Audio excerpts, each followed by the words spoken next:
यसै बेलामा सूर्यविक्रमको मामा जयसेन आफ्ना भान्जाको कोठामा पुगे। त्यहाँ एकहोरो दृष्टिले आकाशतिर हेरिरहेका भान्जालाई देखेर छक्क परे।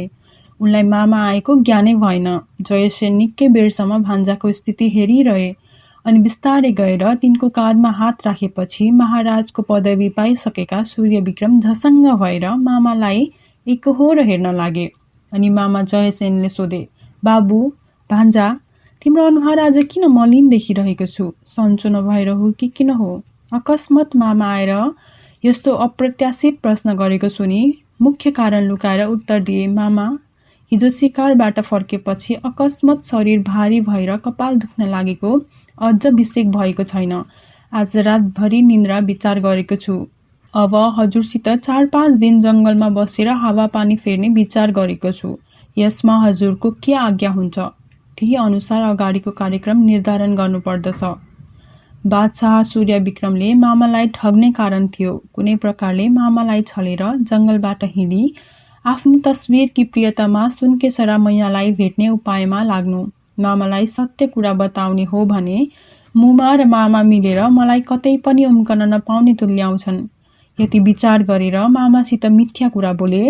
भान्जा सूर्यविक्रमको कुरा सुनि मामा जयसेनले भने, हुन्छ बाबु, म अलि दिन शिकारमा हजुरको साथ रहनेछु। भान्जालाई त्यति भनेर अनि सरासर बहिनी र ज्वाइँसित त्यही विषयमा सल्लाह गर्न पुगे। यता सूर्यविक्रम पनि मामासित 2-4 दिन डुल्न जाने विदा माग्न मामुको खोपीमा पुगे। मुमासित भने, म मामासित 2-4 दिन डुल्न जान्छु, विदा बक्सियोस्। तिनकी मुमाले आफ्ना मामासित केही सैनिक लिएर जानु भनेर विदा दिइन्।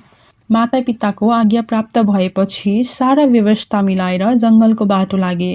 आफ्नो राज्यको रमणीक जङ्गलमा पुगेपछि सूर्यविक्रमको चित्त पनि अलि शान्त भयो र जङ्गलमा पाल तम्बु ठड्याई मामा र भान्जालाई बस्ने राम्रो स्थान बनाएर बाहिरपट्टि पाले पहराको व्यवस्था मिलाए। उनीहरूका साथमा गएका व्यापारी वर्गले त्यही बजार लगाएर सानोतिनो सहर जस्तै शोभित तुल्याए। ससाह जङ्गलको पनि दुःखका दिन बितेर भाग्य फर्किए जस्तो देखिन लाग्यो।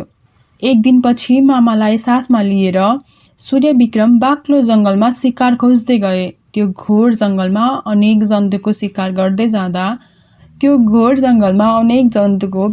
गर्दै जाँदा दैव संयोगले सूर्यविक्रमको अगाडि एउटा अत्यन्त राम्रो हरिण देखियो। तिनले घोडा त्यसकै पछि दौडाए। झन्डै 1 घण्टा जति लखेटेर जाँदा 5-7 कोस जति पर पुगेछन्। संयोगले एउटा चौबाटो भेटियो। एकैछिन विचार गरेर दक्षिणतिरको बाटो समाते। त्यति बेरमै हरिण एउटा नदी पार गरेर अदृश्य भयो अनि सूर्यविक्रम थाकेर त्यही घोडाबाट ओर्लेर त्यसलाई एउटा वृक्षमा बाँधी आफू त्यही हरियो घाँसमा विश्राम गर्न पल्टिए। साथमा सैनिक र मामा कुन बाटोबाट कतातिर गए त्यो चाहिँ ज्ञात हुन सकेन। सूर्यविक्रमको मनमा त्यहाँ एकान्त पाउन साथ सुनकेशराको सम्झना भएर खल्तीबाट उनको तस्बिर झिकी एकटक हेरेर छातीमा टाँसेर प्रेम प्रदर्शित गर्न थाले। त्यस बखत मनको एकाग्रताले तिनलाई म को हुँ र कुन कामले कहाँ जान लागेको हुँ, अहिले कहाँ छु, मैले अब के काम गर्नु छ इत्यादि कुनै कुराको पनि स्मरण रहेन। केवल सुनकेशराको मात्र सम्झना भइरहेको थियो। अब तिनी उनैलाई प्रिय, प्राण प्यारी, मेरी, सर्वस्व इत्यादि सम्बोधन गर्दै आँखाबाट आँसु बगाएर विलाप गर्न थाले। हे सुनकेशरा मैया, अहिले तिमी कहाँ छौ? मैले तिमीलाई कसरी भेटौँ र आफ्नो कष्ट एवं विरह वेदना सुनाऊ भन्ने मात्र लागिरहेको छ। आफ्नो राज्य, महल, मातापिता र अन्य सबै कुरा त्यागेर केवल तिम्रो दर्शन पाउने बलवान आशा लिएर यो घोर जङ्गलमा आइपुगेको छु। मनले चाहिँ कहिले तिम्रो दर्शन पाएर जलिरहेको दृश्य शान्त होला भन्ने ठानिरहेको छ। कहाँ गएर कसरी तिमीसित भेट होला, कसरी तिम्रो रूप सुधा पान गर्न पाइएला भन्ने मात्र चिन्तना छ। हे मैया, तिम्रो विरहले गर्दा मेरो भोक, प्यास, निन्द्रा र सुख, चैन सबै हराइसकेको छ। अब मेरो मनमा अलिकति शान्ति प्रदान गर्ने केवल तिम्रो यो मुख तस्बिर मात्र छ। अरू तिम्रो चिनो मसँग केही पनि छैन। फेरि अब तिम्रो प्रेममा असफल भएर दरबार फर्काउनु भन्दा यो दुखी जीवन यसै समाप्त गरिदिउँ भन्ने पनि लागिरहेको छ, किनकि तिमी बिना यो जीवन राख्न पनि अशक्त भइसकेको छु। हे प्रभु, अब कुन देवताले मेरो मद्दत गरेर मेरी प्रियतमासित भेट गराउला। मलाई कसले उनी कहाँ लगिदेला। कहिले म तिम्रो चन्द्रमालाई पनि लज्जित पार्ने अनुहार देख्न पाउला। तिमी कहिले मसित मुसुक्क हाँसेर मिठा मिठा कुरा गर्नेछौ। मलाई आफ्नो प्रेमी मानेर विरहमा व्याकुल ठानेर कुन बेला प्रत्यक्ष आई आफ्ना बिम्ब फल झैँ ओठमा मेरो ओठ टाँस्न दिनेछौ। मलाई यो के भयो? म बौलाहा भए कि किन बुद्धि हरायो? के साँच्चै म बौलाहा नभए पनि प्रेम रोगले ग्रसित भइन? रोगी म अवश्य भए, यसमा शङ्का छैन। मलाई यो प्रेम रोगले नै यस्तो स्थितिमा पुर्याएको हो भन्ने निश्चय भयो। जुन ईश्वरले मलाई यी पृथ्वीको सम्राट बनायो, त्यही भगवानले मेरो मनोरथ पूरा गर्नेछ र मलाई उनको भरोसा पनि छ र प्यारीसित भेट हुने बाटो पनि उसैले देखाउनेछ। हे प्रिय, तिम्रो र मेरो भेट छिट्टै नै हुनेछ भन्ने लागिरहेको छ। अतः संसारमा सत्य र अटल प्रेमको पनि आफ्नै भित्री प्रभाव हुन्छ। म तिमीलाई भित्री हृदयले प्रेम गर्ने हुनाले हाम्रो प्रेम अवश्य सफल भएर तिमीलाई नभेटी म दरबार फर्किने छैन। यस्तै अनेक प्रकारका तर्क वितर्क गर्दै बादशाह सूर्य विक्रम आँखा बन्द गरेर समाधिमा डुबेको कुनै साधक जस्तै भएका थिए। उता मामा जयसेन आफ्ना भान्जालाई नदेखेर मनमनै आत्तिही सैनिकहरूलाई सोधपुछ गर्दा पनि केही पत्ता नलागेपछि घोडामा चढेर केही सैनिकलाई पछि पछि आओ भन्दै घोर जङ्गलको बाटो लागौं भनी एकछिनसम्म विचार गरेर दक्षिणकै बाटो समाते।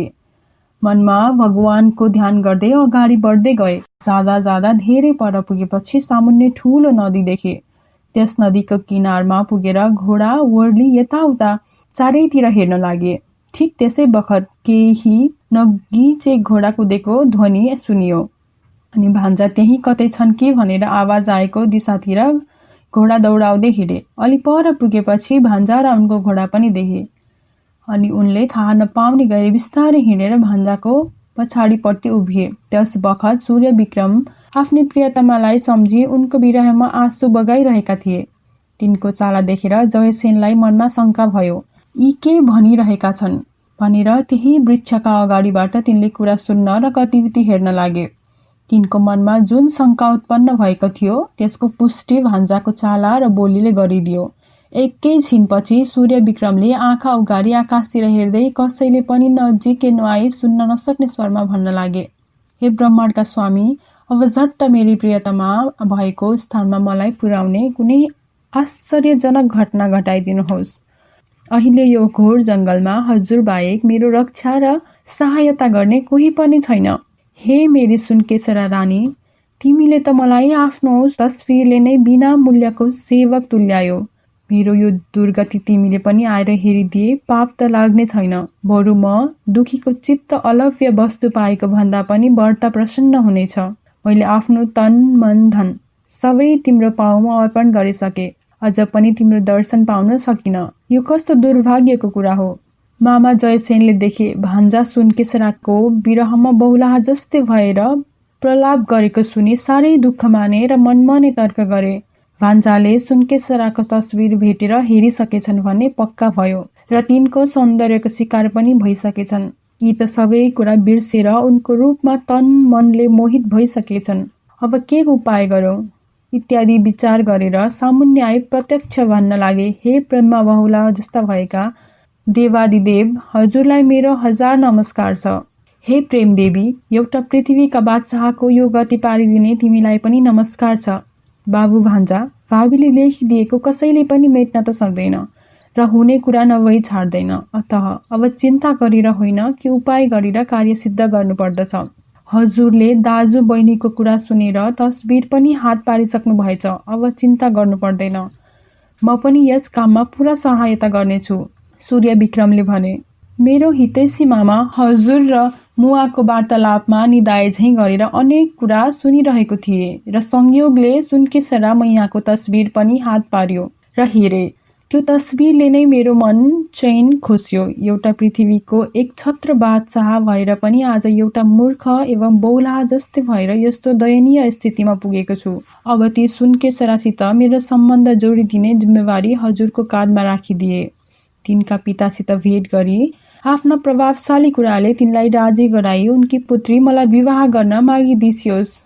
यो काम सफल भएन भने मेरो जीवन पनि सुरक्षित रहने छैन भन्ने जान्नुहोस्। बादशाह भइसकेको भान्जाको अधीरता र भनाइ सुनेर मामाले भने, मेरो प्रिय भान्जा, हजुर आफ्नो मनमा धैर्य धारण गर्नुहोस्। म आफूले जे जति गर्न सक्दछु र मैले गरेर जे जति हुन सक्दछ सबै उपाय अवश्य गर्न तयार छु। अब हजुर सरासर राजधानी फर्किनुहोस्। म हजुरकै कामको लागि राजगढतिर जाँदैछु। मलाई यस काममा विलम्ब हुने छैन। हजुर शान्त मनले मातापिता कहाँ राज गर्नुहोला। मामा जयसेनले बुझाएर भनेका कुराको उत्तरमा बादशाह सूर्यविक्रम भन्दछन्, हे मामा, हजुरलाई मेरो अलिकति पनि स्नेह र माया लाग्दछ भने यो घोर जङ्गलमा मलाई एक्लै छाडी अन्त कहीँ पनि जाने कुरा नगर्नुहोस्। मलाई यहाँ एक्लै त्यागेर बलपूर्वक जानुभयो भने फेरि मेरो जीवित शरीर देख्न पाउनु दुर्लभ वा असम्भव हुनेछ। बरु मलाई पनि आफू साथै हिँड्ने आज्ञा दिनुहोस्। जयसेनले भने, मेरा दिदी भिनाजुका आज्ञा नपाई म हजुरलाई कसरी आफूसित लैजान सक्दछु। सूर्यविक्रमले प्रार्थनाको स्वरमा फेरि भने, मामा, मेरा मातापिताले मलाई यस परिस्थितिमा जाने आज्ञा कसरी दिन सक्दछन्? यसको मुख्य कारण के भने म उनीहरूको निम्ति कति प्रिय छु त्यो कुरा हजुरलाई भनिरहनु पर्दैन। स्वयं सबै कुरा जान्नुहुन्छ। त्यसपछि मामा जयसेनले भान्जाको कथन पनि सत्य हो भन्ने ठानेर आफूले लगाइरहेको रत्नजडित औँठी फुकालेर जसमा त्रिपुर सुन्दरी महामायाको बीज मन्त्र लेखिएको थियो आफ्ना भान्जाको औलामा लगाइदिए र हाँस्दै भने, अब हजुर पनि हामीले चाहिँ जलभित्र पसेर हिँड्न डुल्न सक्नुहुन्छ। अबदेखि म जहाँ जे जति जसरी गर्दछु हजुर पनि त्यही नक्कल गर्नुहोला।